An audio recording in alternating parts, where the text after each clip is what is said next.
Elle est la créatrice de l'affiche de cette année 2024 des Imaginales à Épinal.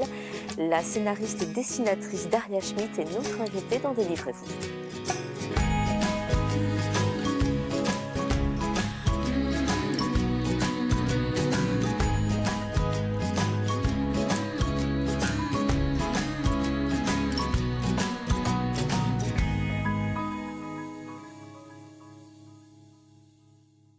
Bonjour Daria. Bonjour. Daria Schmitt, cette année c'est vous qui signez l'affiche des Imaginales. On va en parler, on va parler de comment vous l'avez abordé, on va parler de votre dessin, de votre technique, on va essayer aussi de remonter un peu votre parcours en tant que dessinatrice, mais pas seulement. Mais tout de même, quand on vous a contacté pour l'affiche, est-ce que pour vous, les Imaginales, c'était quelque chose d'important? Et si oui, à quel endroit et à quel niveau? J'avoue que je connaissais pas vraiment les Imaginales, enfin je connaissais le nom et j'ai rencontré le directeur artistique des Imaginales aux Utopiales, Mmh. donc qui sont 2 festivals qui finalement ont des points communs. Ce sont des festivals, il y a une vraie transversalité, des disciplines là-bas, donc on s'est rencontrés et puis il m'a tout de suite, parlé de l'affiche. Mais normalement c'était pour 2025. Je Ah! devais faire une autre édition. Et c'est la thématique qui a un peu renversé la vapeur et qui a fait que, c'est 2024, l'a emporté.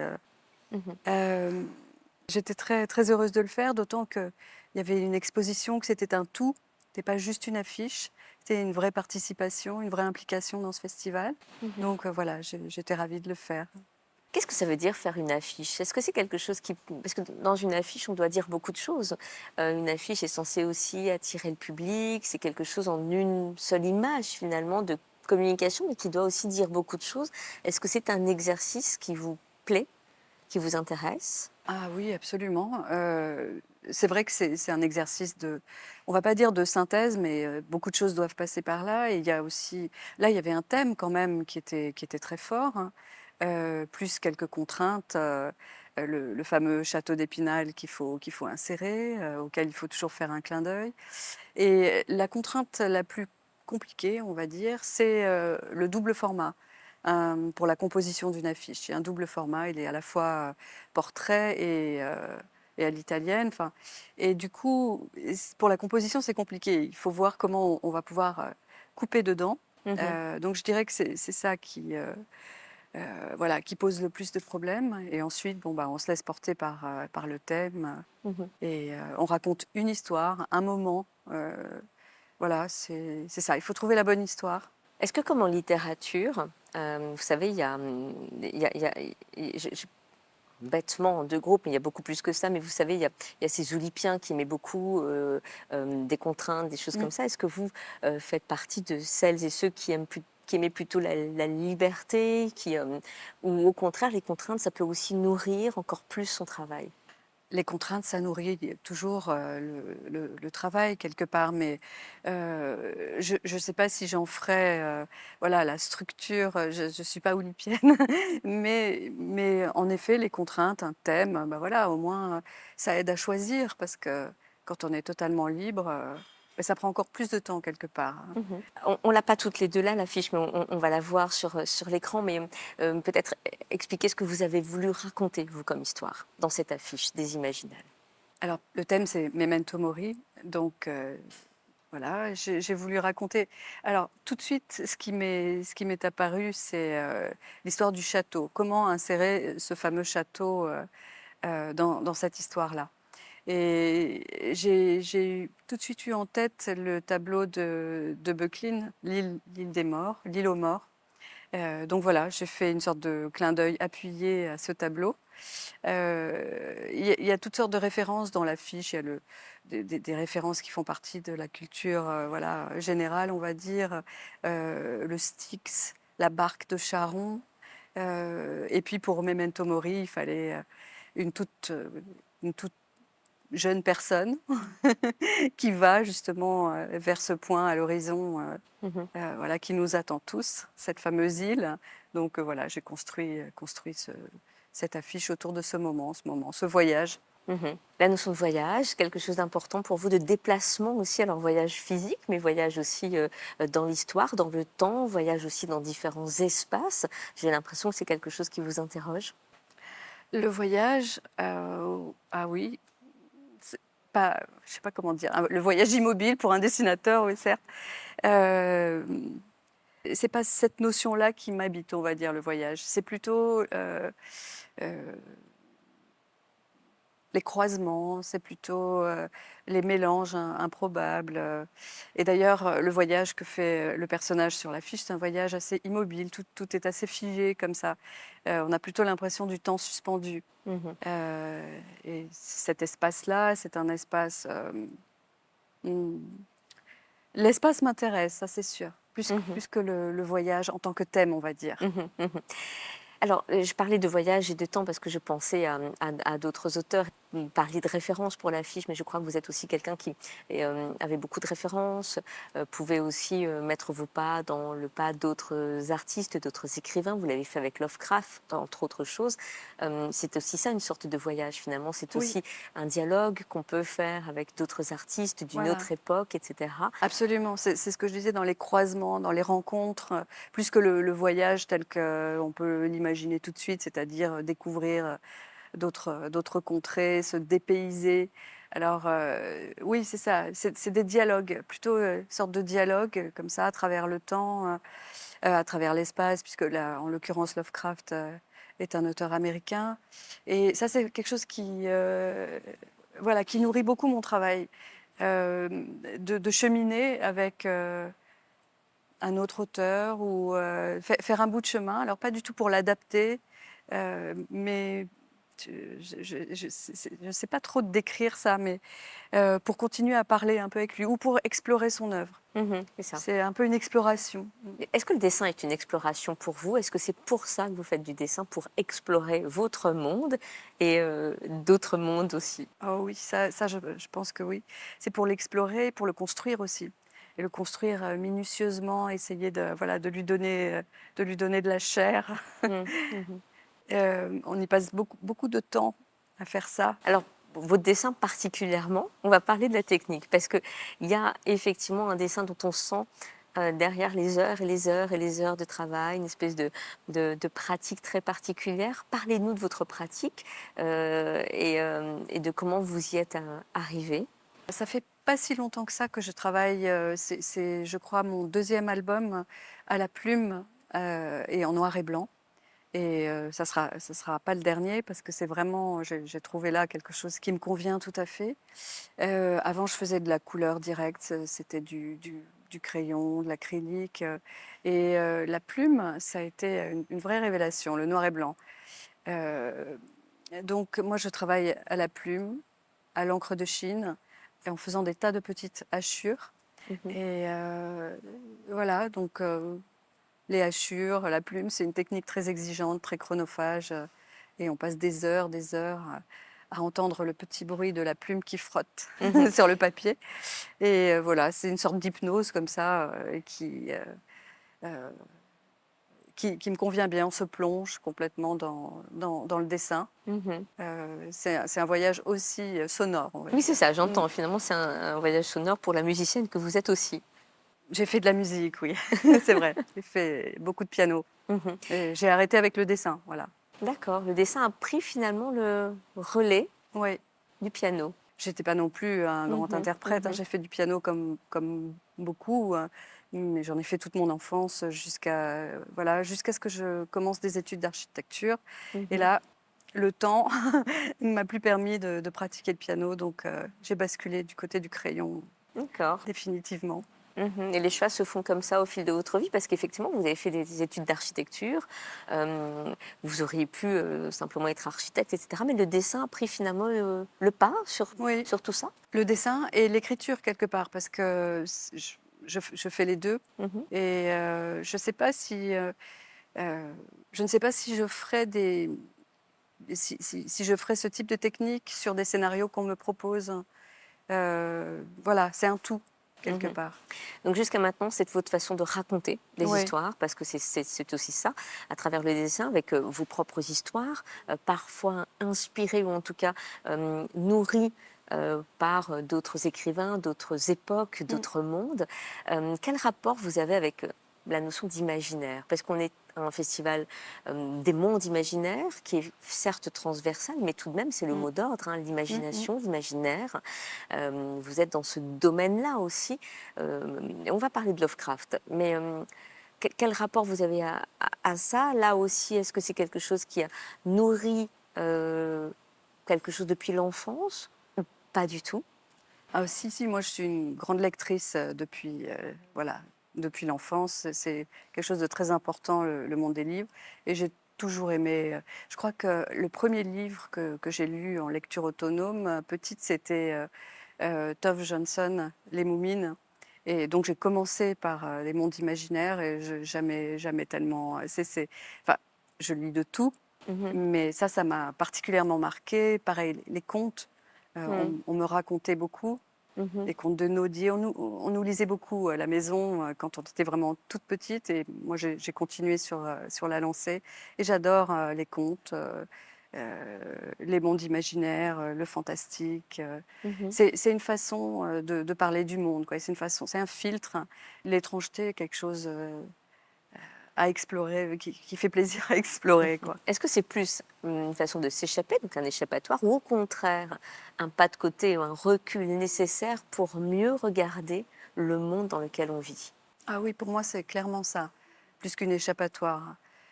C'est un filtre. C'est un filtre pour parler d'une façon libre, peut-être détachée de ce qu'on ressent et de ce qu'on vit et de ce qu'on voit. Mhm.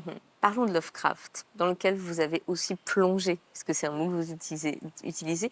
Vous ne vous êtes pas plongé finalement dans son œuvre, mais plus dans sa, dans l'ensemble finalement, dans sa création, mais aussi dans sa vie, dans son époque, dans ce qu'il était, dans son cerveau presque aussi, si je peux le dire comme ça. Je ne sais pas si j'ai été jusque-là, mais Mais il y a quelque chose comme ça dans ça. Qu'est-ce que cet homme, ou en tout cas, parce que c'est quand même de l'homme dont il est aussi question, qu'est-ce que cet homme dit en vous et qu'est-ce qui a fait que vous avez eu envie tellement de vous plonger dans son histoire? j'ai voulu lire Lovecraft parce qu'on le connaît beaucoup et on le lit peu. Ça a été vraiment le constat qui m'a poussée à... Et puis j'avais lu quand j'étais petite, j'avais lu 3 nouvelles, je crois que ça s'appelait Démons et merveilles, donc c'est 3 nouvelles qui sont rassemblées sous ce titre. Et je me suis dit, tiens, et si je me remettais à lire Lovecraft pour voir un peu voilà, ce qu'il en est, est-ce que c'est vraiment bien j'avais un très bon souvenir et j'ai commencé quand même par lire ses biographies. Ouais. Le premier truc que j'ai lu, c'est l'essai de Michel Houellebecq, dont le titre me plaisait beaucoup. Donc j'ai lu ça et je me suis dit, ce personnage qui était un loser absolu, voilà, m'a émue. Je me suis dit, tiens, il n'a jamais publié, on le connaît tellement, il y a une sorte de pilier comme ça de la culture, de la geek culture, mais il n'a jamais vendu, il n'a jamais gagné un sou, enfin, à peine avec la littérature. Il n'a jamais publié de livre de son vivant. Donc tout ça, ça a été un ensemble qui m'a vraiment inspirée. Je me suis dit, c'est un Mhm. personnage à explorer lui-même. Il est Et- tellement décalé par rapport à son époque. C'est ce décalage, en fait, Mm. qui m'a inspirée. Une époque particulière aussi. Une époque particulière, une époque charnière, Mhm. comme la nôtre aussi, il me semble. Donc voilà, c'était un peu une caisse de résonance, des moments comme ça. Il y a des bouleversements un peu structurels. Mhm. euh, C'est un grand lecteur. Lovecraft était un grand lecteur de poésie, de ouais, textes classiques. Il a commencé aussi à écrire très tôt. ouais. C'est quelqu'un qui a aussi inspiré énormément d'artistes, énormément de cinéastes. Mhm. Beaucoup de monde, c'est finalement quelqu'un qui a inspiré beaucoup Après, voilà. après sa vie. Ouais. Ça, c'est fascinant. Ça, c'est fascinant, mais c'est un des éléments voilà, qui a été moteur pour faire de Lovecraft un personnage. Mhm. Et j'ai nourri mon personnage de toutes ces petites choses, même des détails.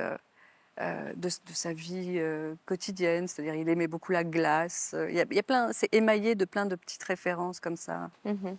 Il a toujours été entouré de femmes, Mhm. sa mère, ses tantes. Bon, ben, moi j'ai mis mes 3 vieilles dames, Mm. voilà, qui sont toujours en train de le chaperonner. Ouais, ouais, mais étrangement seul aussi. Ah, complètement, ouais. Mm. Bah, le bestiaire du crépuscule, quelque part, même si c'est assez, enfin, j'espère, assez drôle, Mm. c'est un livre sur la solitude. C'est ça. Mais j'ai l'impression que vous faites beaucoup de choses sur la solitude. Sans doute, oui, sans doute. Ouais. Le ornithomaniaque aussi. Mm. Enfin, c'est des solitudes relatives tout de même, parce Mm. que. Mais c'est des solitudes profondes, on va dire. Mais c'est ça, Mm. profond. Profond comme le noir et blanc, profond comme le noir. J'aimerais qu'on parle de la couleur parce que là, on est au milieu d'une exposition. Vous disiez, votre technique, c'est finalement c'est l'encre, hein, Mhm. c'est la plume. Donc le noir et blanc aujourd'hui, qu'est-ce que ça veut dire cette couleur ou ces non-couleurs ou ce côté noir qui pour moi est quelque chose de profond, Mhm. qui dit beaucoup, qui est aussi de l'ordre de l'écriture puisqu'on écrit très Absolument. souvent en Ouais. noir. Qu'est-ce que ça veut dire pour vous? Mais vous me coupez l'herbe sous les pieds. Alors, il y a. En effet, c'est la même couleur que les textes. Mm. Donc il y a un vrai lien qui s'installe entre ce qu'on écrit et ce qu'on dessine. Mhm. Et il y a alors là c'est totalement personnel, pour moi il y a un confort dans le noir. Ça me repose quand je vois l'ombre arriver, il y a quelque chose de l'ordre du repos, Ouais. et de l'hypnose encore une fois, sans doute du rêve. Alors en l'occurrence après je travaille en couleur sur mon noir et blanc, parce que le bestiaire du crépuscule, Oui. il y a une grosse part de couleur. Mais je mets en couleur un trait noir et je pense que ça se ressent quand même. Le Mhm. fond de tout ça, c'est toujours la nuit. Mhm. Euh, c'est une façon. Bon, se détacher de la couleur aussi, c'est se poser moins de questions, hein. Donc, on met l'énergie ailleurs. Parce Ouais. que finalement, quand on est devant un dessin en couleur, quelle est la couleur qui vient au premier plan, deuxième plan? Mhm. Enfin, il y a toute une série de questions qu'on ne se pose pas quand on est en noir et blanc. Mhm. Le noir et blanc, d'ailleurs, c'est quand même un leurre parce qu'il y a énormément de gris. Ça Oui. dépend de l'intensité des hachures. Donc, on va dire qu'il y a 3 couleurs, Mhm. Oui, les oui. gris, les blancs, le noir.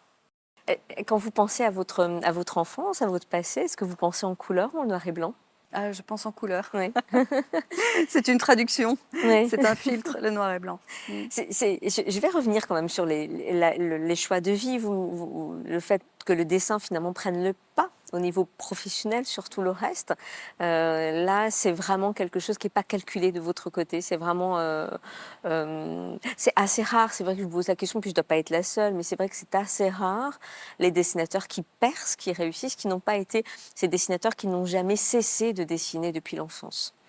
C'est vrai que la bande dessinée, me semble-t-il, en tout cas jusqu'à un certain moment, c'est des dessinateurs qui ont toujours dessiné, qui sont un peu les dessinateurs compulsifs, ce qui n'est pas mon cas. Moi, je suis venue vraiment sur le tard. Ben, je sais pas, Memento Mori, ça m'allait bien parce que moi, j'avais envie d'avoir plusieurs vies pour pouvoir faire plein de choses différentes. Oui, Et le dessin avec l'écriture, oui. c'est-à-dire ra- raconter des histoires et leur donner corps, c'est arrivé après une longue période où j'ai travaillé pour d'autres ou travaillé dans le monde du spectacle. J'ai été la plume, on va dire la main, de metteur en scène. J'ai fait Mm, des tas de choses.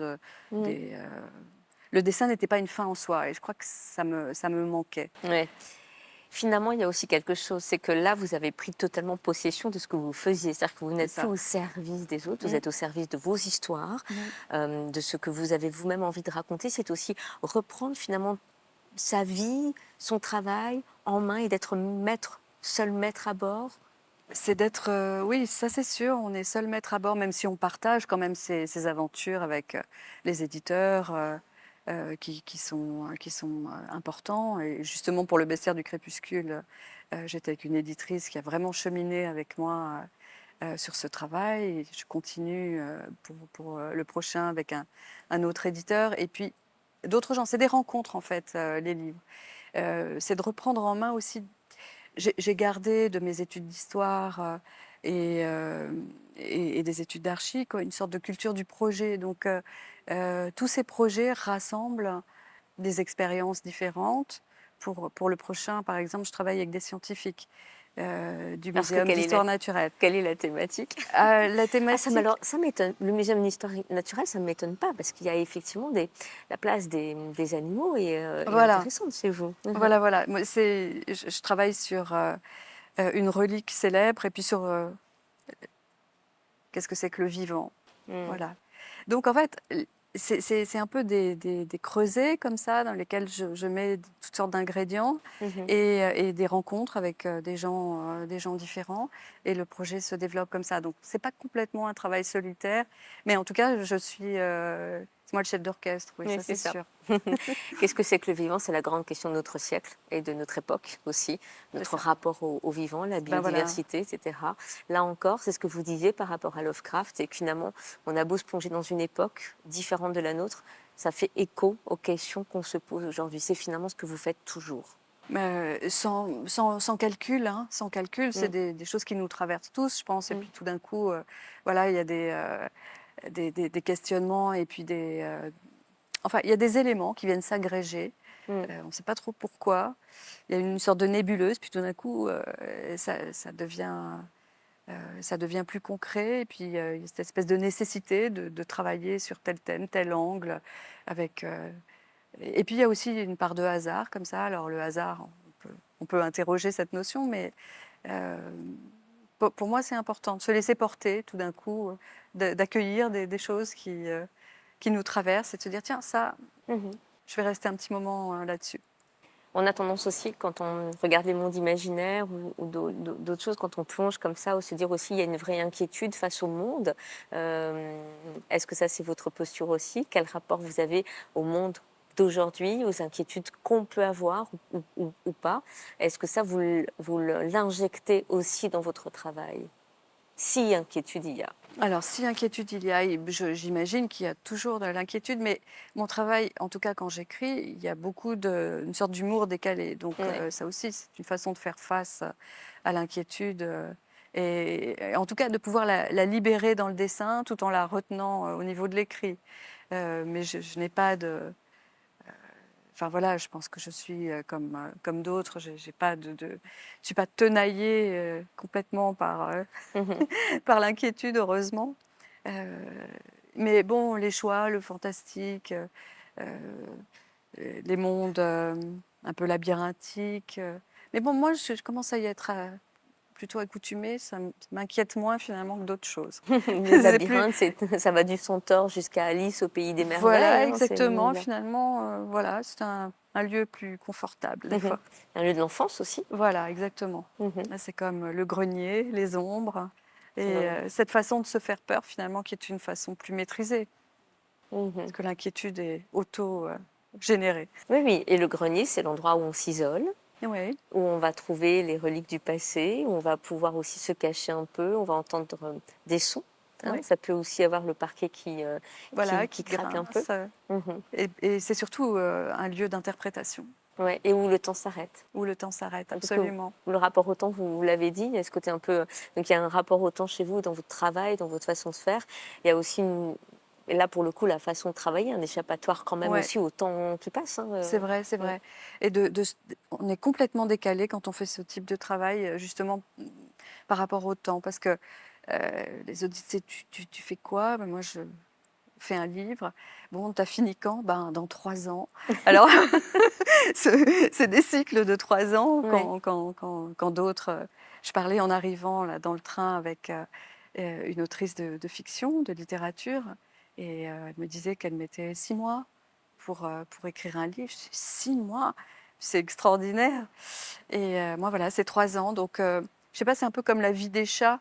Ouais. Euh, une année de chat, ça vaut. Alors, je sais pas, peut-être que moi, j'ai droit à ça aussi. Mais c'est formidable aussi. Et là, quand vous voyez vos dessins, quand vous voyez cette exposition, quand vous voyez l'aboutissement de votre travail, quel ressentiment vous avez? Eh ben justement, j'aime bien parce que déjà, je suis un peu détachée, je les regarde un peu de loin. Et alors, le sentiment, c'est mais quel travail! Heureusement que je ne dois pas le refaire. Heureusement. Ouais. Voilà, c'est ça, je vois tout ce que ça a représenté. Ouais. Et là, justement, le temps revient à la charge. Parce que j'ai pas le sentiment du temps quand je le fais. Et par contre, quand je le vois, je me dis ouf. Vous avez le grand Druillet qui a signé Ah, une jolie j'ai eu cette préface. chance. Voilà, Ouais. cette chance-là, Mm. c'est quand même un des grands dans le monde dans lequel vous naviguez aujourd'hui. Quels sont les autres auteurs ou autres dessinateurs qui sont ce qu'on pourrait appeler vos maîtres, s'il y en a? Si, il y en a tellement en Mm. fait. C'est quand on est dessinateur, enfin, je pense que personne ne me contredira. On regarde tout et on se nourrit de toutes sortes de choses, quoi. J'aime beaucoup les illustrateurs du 19e. J'aime beaucoup. Ça, c'est vraiment une inspiration, hein, Arthur Rackham, Mm. tous ceux qui ont illustré Lewis Carroll ou les Robinson. Je ne sais pas si vous voyez, Mm. c'est extraordinaire. Enfin, il y a énormément de dessinateurs qui m'inspirent. Vous les listez. Quand je travaillais sur le bestiaire, je regardais beaucoup Virgil Finlay, Mhm. je regardais Bernie Wrightson. Mhm. Donc voilà, je pense que chaque projet appelle des références différentes. Et c'est vrai que quand je commence un projet, j'accumule une iconographie, Mhm. des tas de bouquins, de photos aussi, mais de l'art contemporain. Mhm. Là, on est devant justement une planche qui se trouve ici. C'est Viala, qui est un artiste vidéaste. La photo de l'eau. D'accord. Ok. Et c'est une sorte de vidéo où on voit quelqu'un qui s'élève, c'est triste, et qui reçoit de l'eau comme ça. Et pendant 20 minutes, on voit ce Mm. corps en lévitation. Et donc il y a tellement d'images qui viennent nourrir l'imaginaire que je peux même pas vous les citer, quoi. Mhm. Et comme écrivain ou écrivaine, on va finir avec ça parce que la question de la place des femmes dans le monde de l'écriture, Mhm. depuis longtemps, des gens comme Virginia Woolf qui ont aussi changé. Je ne sais pas pourquoi, peut-être en vous regardant, il y a quelque chose comme ça de très anglais ou Ah autre. bon. Et des gens comme ça qui ont questionné la place des femmes dans leur monde, dans leur société, mais aussi dans le monde de l'écriture. Ouais. Ça vous parle? Ah, bien sûr, bien sûr. Mais justement, quand j'ai fait des études d'histoire, je les ai faites aux côtés de Michel Perrault, donc qui est quand même. C'est une grande Voilà, historienne. exactement. Donc ça ne peut que me parler. J'ai lu Ouais. évidemment Une chambre pour soi ou à soi Mm. de Virginia Woolf. J'ai lu. Et je crois que j'ai énormément aimé Colette. Mhm. Voilà, je continue.